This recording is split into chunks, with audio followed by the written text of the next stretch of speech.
Сәлем баршаңызға. Бүгін сіздерге Турцияның атақты Trendyol сайтына тіркелуді көрсетемін. Алдымен Trendyol дегеніміз не?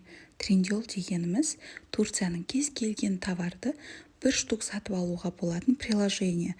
Яғни оны App Store немесе Play Market'тен тартып алуымызға болады. Trendyol курсын қазір барша блогерлер 15-20 мың теңгеден курстарын өтіп жатыр. Мен де солардың қатарынанмын, солай оқыдым, ал сіздерге тегін көрсетемін. Trendyol приложениясын тартып алған соң оған кіреміз. Кірген соң Turkey дегенді таңдаймыз. Еркек, kadın деп жынысты таңдап аламыз.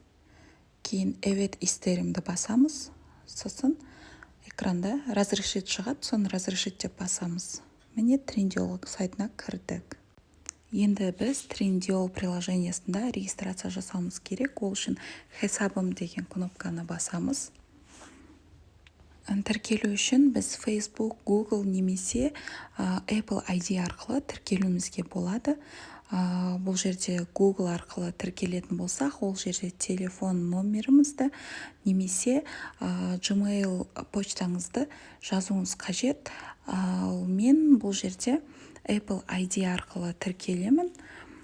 iPhone-ның түріне қарай менде Face ID шығып тұр. Сондықтан мен Face ID арқылы бірден 1-2 секундтың ішінде кіріп кетемін. Өздеріңізге қалай ыңғайлы, солай кіріп тіркеле беруге болады. Негізі Trendyol сайты өте оңай. Мінекей Trendyol сайтына тіркелдік. Хош келдіңіз деп шықты.